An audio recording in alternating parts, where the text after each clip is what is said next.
ഈശോ മിശിഹായ്ക്ക് സ്തുതിയായിരിക്കട്ടെ. മിശിഹായിൽ പ്രിയപ്പെട്ടവരെ, യേശുനാമത്തിൻ്റെ ശക്തി എന്ന വിഷയത്തെക്കുറിച്ചാണ് ഇന്ന് ഞാൻ സംസാരിക്കാൻ പോകുന്നത്.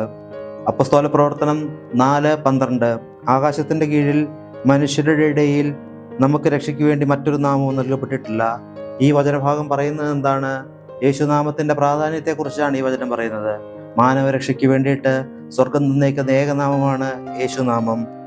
പിതാവായ ദൈവമാണ് യേശു നാമം എന്ന പേര് നൽകിയത്. ലൂക്കാ സുവിശേഷം 1:31 നീ ഗർഭം ധരിച്ചൊരു പുത്രനെ പ്രസവിക്കും, നീ അവൻ യേശു എന്ന് പേരിടണം. പരിശുദ്ധ കന്യാമറിയെ ഗർഭം ധരിച്ച് പുത്രനെ പ്രസവിക്കുമെന്ന് ഗബ്രിയേൽ മാലാഖ ദൈവകൽപ്പനയാൽ അറിയിക്കുന്ന ഭാഗമാണ് ഈ കേട്ടത്.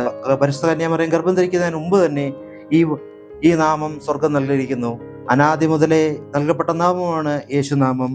എല്ലാ നാമത്തിലും ഉപരിയായ നാമമാണ് യേശുനാമം. ഫിലിപ്പി 2:9 ആകയാൽ ദൈവം അവനെ അത്യധികം ഉയർത്തി എല്ലാ നാമത്തിലും ഉപരിയായ നാമം നൽകുകയും ചെയ്തു.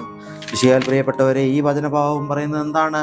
യേശുനാമത്തിന്റെ പ്രാധാന്യത്തെക്കുറിച്ചാണ് ഈ ഭാഗം പറയുന്നത്. യേശുനാമം മുകളിൽ ആകാശത്തിലും താഴെ ഭൂമിയിലും കീഴെ പാതാളത്തിലും യേശുനാമത്തിന് മുകളിൽ മറ്റൊരു നാമവും നൽകപ്പെട്ടിട്ടില്ല. സകല പ്രപഞ്ചവും മുട്ടുമടക്കുന്ന ഏകനാമമാണ് യേശുനാമം. പിതാവായ ദൈവമാണ് യേശുനാമത്തെ മഹത്വപ്പെടുത്തിയിരിക്കുന്നത്. യോഹന്നാന്റെ സുവിശേഷം 12:28 പിതാവേ, അങ്ങയുടെ നാമത്തെ മഹത്വപ്പെടുത്തണമേ. അപ്പോൾ സ്വർഗത്തിൽ നിന്ന് സ്വരമുണ്ടായി, ഞാൻ മഹത്വപ്പെടുത്തിയിരിക്കുന്നു, ഇനിയും മഹത്വപ്പെടുത്തും. യേശുനാമം കേൾക്കുമ്പോൾ പിശാച് പോലും ഞെട്ടിവിറയ്ക്കുന്നു എന്ന് ബൈബിൾ ഭാഗം പറയുന്നു. ലൂക്കാ സുവിശേഷം 10:17 72 പേര് സന്തോഷത്തോടെ തിരിച്ചു വന്ന് പറഞ്ഞു, കർത്താവേ, നിന്റെ നാമത്തിൽ പിശാചുകൾ പോലും ഞങ്ങൾക്ക് കീഴ്പ്പെടുന്നു. ഈ വചനഭാഗം പറയുന്നത് എപ്പോഴാണെന്ന് വെച്ചാൽ, ശിഷ്യന്മാർ യേശു ഭൂമിയിൽ ഉള്ളപ്പോൾ തന്നെ അവർ പിശാചുക്കളെ ബഹിഷ്കരിച്ച് യേശുനാമം ഉപയോഗിച്ചാണ് എന്നാണ് പറയുന്നത്. കാരണം അപ്പോൾ പോലും അവർ പരിശുദ്ധാത്മാവിനാൽ പൂരിതരായിരുന്നില്ല, അവർക്ക് മറ്റൊരു ശക്തിയുമില്ലായിരുന്നു. അവസാനം അവർ യേശുനാമം ഉപയോഗിച്ച് മാത്രമാണ് പിശാചുക്കളെ പുറത്താക്കിയിരിക്കുന്നത്. സ്വർഗത്തിന്റെ വാതിൽ തുറക്കപ്പെടുന്ന നാമമാണ് യേശുനാമം. യോഹന്നാന്റെ സുവിശേഷം 15:16 നിങ്ങൾ എന്ന നാമത്തിൽ പിതാവിനോട് ചോദിക്കുന്നത് അവിടെ നിങ്ങൾക്ക് നൽകും. ഈ വചനഭാഗം പറയുന്നത് എന്താണ്? സ്വർഗത്തിന്റെ വാതിൽ തുറക്കപ്പെടാൻ വേണ്ടി യേശുനാമം ഉപയോഗിക്കണമെന്നാണ്. യേശുവിന്റെ നാമത്തിൽ ചോദിക്കുന്ന ഏത് കാര്യവും സ്വർഗം നമുക്ക് നേടിത്തരുമെന്നാണ് ഈ വചനഭാഗം കൊണ്ട് നമുക്ക് മനസ്സിലാക്കാൻ കഴിയുന്നത്. യേശുനാമത്തിന് അത്രയും പ്രാധാന്യമുണ്ട് പ്രിയപ്പെട്ടവരെ. നാം പ്രാർത്ഥിക്കുമ്പോൾ യേശുനാമത്തിൽ പ്രാർത്ഥിക്കണം എന്നാണ് ഈ ഭാഗങ്ങൾ നമ്മൾ ഓർമ്മപ്പെടുത്തുന്നത്. പിതാവായ ദൈവത്തിന്റെ സന്നിധിയിൽ നമുക്ക് നേരിട്ട് പ്രവേശനം നൽകുന്ന നാമമാണ് യേശുനാമം. യോഹന്നാന്റെ സുവിശേഷം 14:3 നിങ്ങൾ എൻ്റെ നാമത്തിൽ ആവശ്യപ്പെടുന്നതെല്ലാം പിതാവ് പുത്രനിൽ മഹത്വപ്പെടാൻ വേണ്ടി ഞാൻ പ്രവർത്തിക്കും. ഈ വചനവും യേശുനാമത്തിന്റെ പ്രാധാന്യം നമ്മളാണ് വിളിച്ചോതുന്നത്. യോഹന്നാന്റെ സുവിശേഷം 14:14 കാണാം, എൻ്റെ നാമത്തിൽ നിങ്ങൾ എന്ത് എങ്കിലും ചോദിച്ചാൽ ഞാനത് ചെയ്തു തരും. യേശുനാമത്തിൽ പ്രാർത്ഥിക്കുന്നതിന്റെ പ്രാധാന്യത്തെക്കുറിച്ചാണ് ഈ വചനഭാഗങ്ങളെല്ലാം നമ്മളെ ഓർമ്മപ്പെടുത്തുന്നത്. നാം ദുഃഖഭാരത്താൽ നിൽക്കുന്ന ഒരു വ്യക്തിയാണെങ്കിൽ യേശുവിന്റെ നാമത്തിൽ ഈ ദുഃഖഭാരം എന്നെ വിട്ടുപോകട്ടെ എന്ന് പറയുമ്പോൾ അവന് വിടുതൽ ലഭിക്കും എന്നുള്ള ഒരു വളരെ പ്രധാനപ്പെട്ട കാര്യമാണ് യേശുനാമത്തിന്റെ ശക്തി.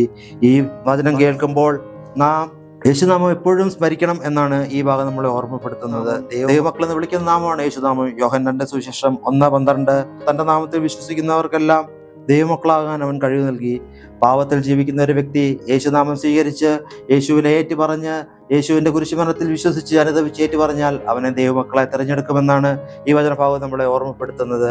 പാവമോചനം നൽകുന്ന നാമമാണ് യേശുനാമം. മത്തായിയുടെ സുവിശേഷം 1:21 അവൾ ഒരു പുത്രനെ പ്രസവിക്കും, നീ അവന് യേശു എന്ന് പേരിടണം, എന്തെന്നാൽ അവൻ തന്റെ ജനത്തെ അവരുടെ പാവങ്ങളിൽ നിന്നും മോചിപ്പിക്കും. ഈ വചനം എന്താ പറയുന്നത്? പാവമോചനം നൽകുന്ന നാമമാണ് യേശുനാമം. കാരണം യേശുനാമത്തിലാണ് പാവമോചനം നൽകപ്പെടുന്നത്. തന്റെ സ്വന്തം അഭിപ്രായമല്ല ഇവിടെ പറഞ്ഞിരിക്കുന്നത്. ഈ പറയുന്നതെല്ലാം പിതാവായ ദൈവത്തിന്റെ കൽപ്പന പ്രകാരം പറഞ്ഞ കാര്യങ്ങളാണ് യേശുനാമത്തിനെ കുറിച്ച് പറയുന്നത്. മിശിഹായിൽ പ്രിയപ്പെട്ടവരെ, അതിനാൽ യേശുനാമത്തിന്റെ പ്രാധാന്യം മനസ്സിലാക്കിക്കൊണ്ട് നമുക്ക് യേശുനാമത്തിൽ പ്രാർത്ഥിച്ചുകൊണ്ട് നമ്മുടെ പാവങ്ങൾക്ക് പൂർത്തിയും നമ്മുടെ ആവശ്യങ്ങളുടെ നിർവൃത്തിക്കും വേണ്ടിയിട്ട് യേശുനാമം ഉപയോഗിക്കാം. ഈശോ എല്ലാവരെയും സമർത്ഥമായി അനുഗ്രഹിക്കട്ടെ. ഈശോ മിശിഹായ്ക്ക് സ്തുതിയായിരിക്കട്ടെ.